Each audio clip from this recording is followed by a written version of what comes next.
Hey, welcome back. So, I was getting ready to do my reads for February 2024, and I was putting a bunch of stuff out of the way. I had books piled up here, and I thought I should just do a haul video, just showing what I got. I like watching people's hauls, and I realized I bought a lot of books. So, to start things off, I've always wanted to read Robin Hobb.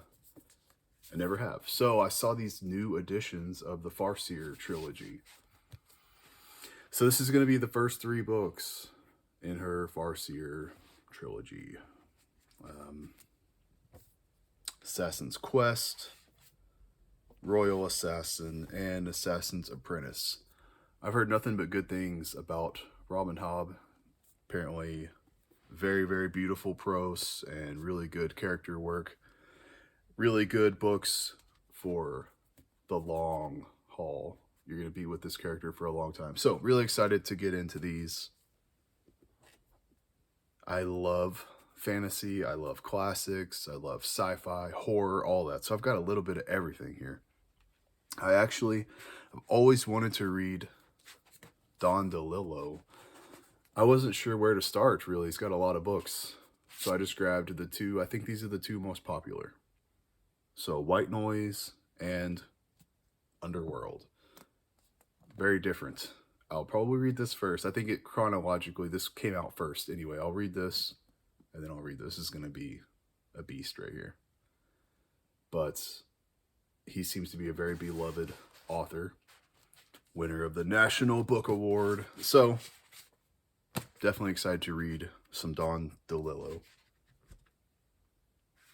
I've got this here. It is an author that I absolutely love, and it is Dan Simmons.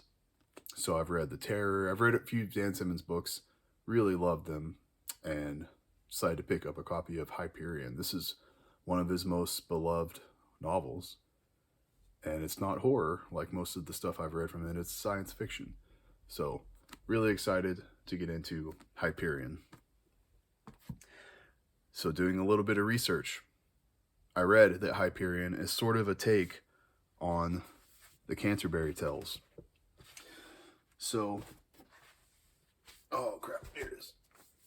I've never read the Canterbury Tales, so I grabbed a copy. It's like a group of people sitting around in a circle telling stories. So maybe each chapter is a different character's story or something like that. So it was suggested you would get more appreciation from this if you had read the Canterbury Tales. And now the original version of this is going to be a really tough read. This is just the cheap Penguin Classics edition, and it seems like pretty straightforward text. I'll be able to read it and pick up on it more. Maybe I'll go get the original text and get some more of that sort of beautiful language that this became famous for. But this will just let me get those stories down. So I got to read that before I read Hyperion. Now, I've been playing Lies of P, and it's definitely my favorite game that I've played in a while. If you don't know, it is a Dark Souls-like game, but it is a take on Pinocchio, which I thought was really weird. But once you play the game, it totally makes sense, and it's awesome. And it made me want to go pick up a copy of Pinocchio. So yeah, man, I got a really old, little bit beat up copy of Carlo Collodi's Pinocchio. This will probably be a pretty quick, easy read. It does actually have pictures in it, and yeah, really cool. I'm sure it's going to be a lot darker than the Disney movie we're used to. I'm excited to read it. I can probably blaze through that one. So, speaking of, so I got that book because there was a game I was playing that made me want it. Well, another reason I got this book is because I saw the movie Annihilation and I loved it. I thought it was so cool. I actually bought the Blu-ray, I think, but it made me want to read the book. So I guess there's three Southern Reach novels. I just grabbed the first two. That was what they had. So Annihilation and Authority by Jeff Vandermeer. I've never read any Jeff Vandermeer, so really excited to get into that. This looks like a really fast read. And I'm not sure if the movie is just the first book or if the movie is completely different than the books. I don't really know. I just did a little redditing, like, if you like the movie, should you read the book? And people tend to say that, yeah, the book is even better than the movie. Of course, everyone says that about every book. But happy to pick these up, see what that's all about. One of my favorite books is Stephen Chbosky's Imaginary Friend. It is a horror novel about a little kid who has an imaginary friend that talks to him, and he has like an imaginary treehouse. I don't want to spoil anything. I loved it so much. It legitimately scared me as well. There's a couple of scenes in that book that actually scared me. So I looked up the author, and this was actually his first novel, The Perks of Being a Wallflower. Never read it. It is not horror. I'm pretty sure it's like a teenage drama or something. I don't really know, to be honest. But I think this is a movie as well. I've never seen the movie, so I don't know what this is about. But I loved Imaginary Friend, so really happy. I guess this is a newer, the 20th anniversary edition.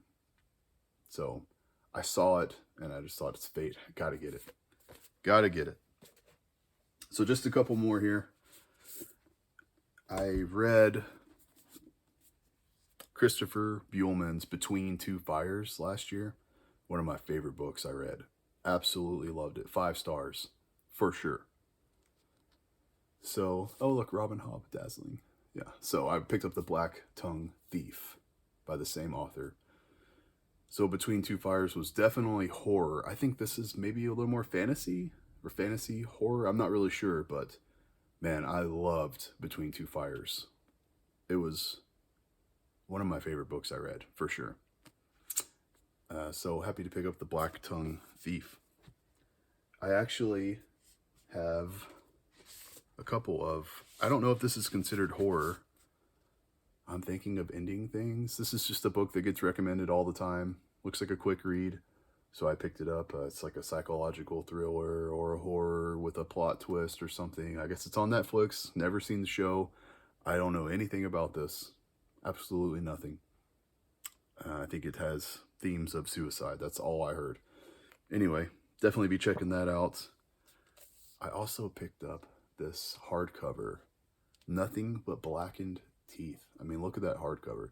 I saw this. It was on sale for like 50% off, so I did a little research. This seems to be a very controversial novel. Some people love it. They say it has beautiful writing, which is my jam. I'm into that for sure.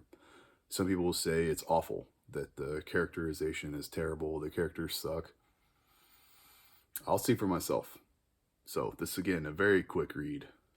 I think this is all in paperback now as well. So I watched a video, and he was just saying there's a difference between narrative voice and character voice.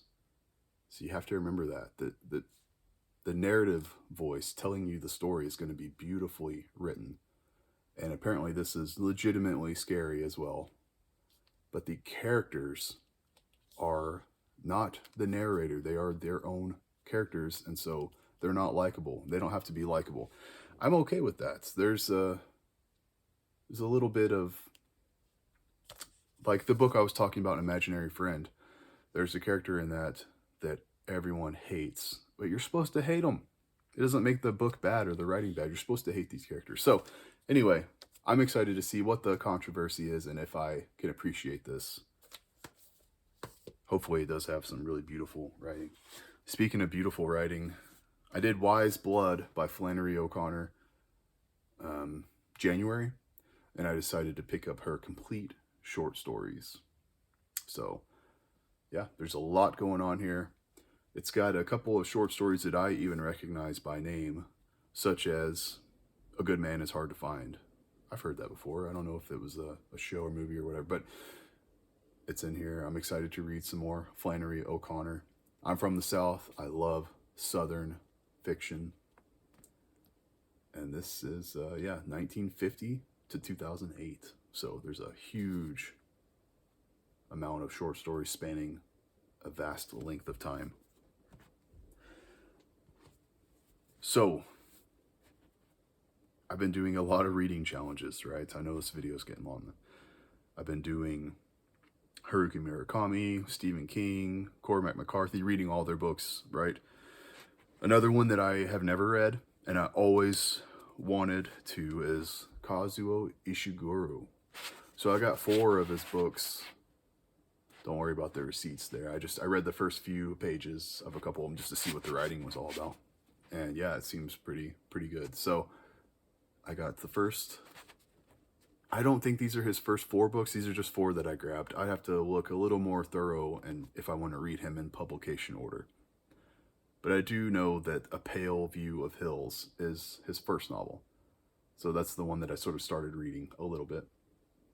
And Never Let Me Go, Remains of the Day, and An Artist of the Floating World. So, yeah, let's see. Hopefully I'm going to be a big Kazuo Ishiguro fan. I love beautiful writing, so I think that's what this is all about. I have just a few comics here. I did pick up the only omnibus I got from DC, Death Metal.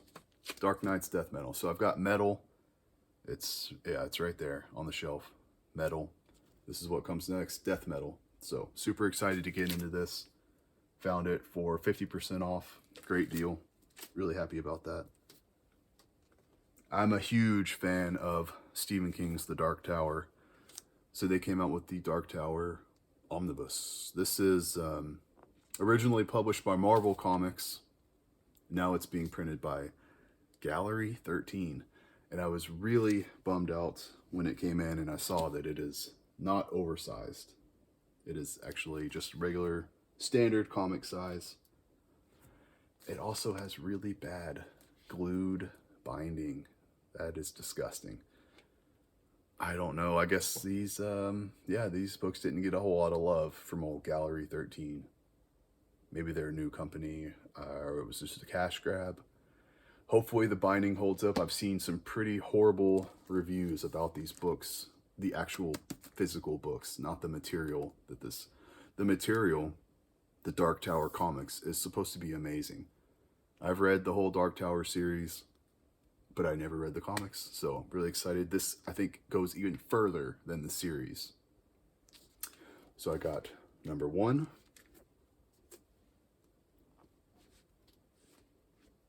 Even bigger is number 2,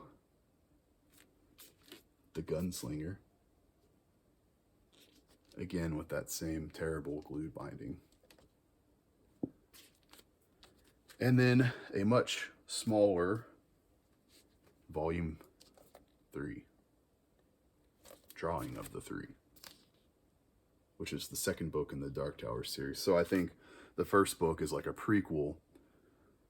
The second book is going to be more prequel and also the first novel, I think. And then this would be the second main novel in the Dark Tower series. And that's where they stopped and they didn't make any more of them, which is a shame. Hopefully those books hold up for me. That's it. That's the haul. If you watched this long, thank you. See ya.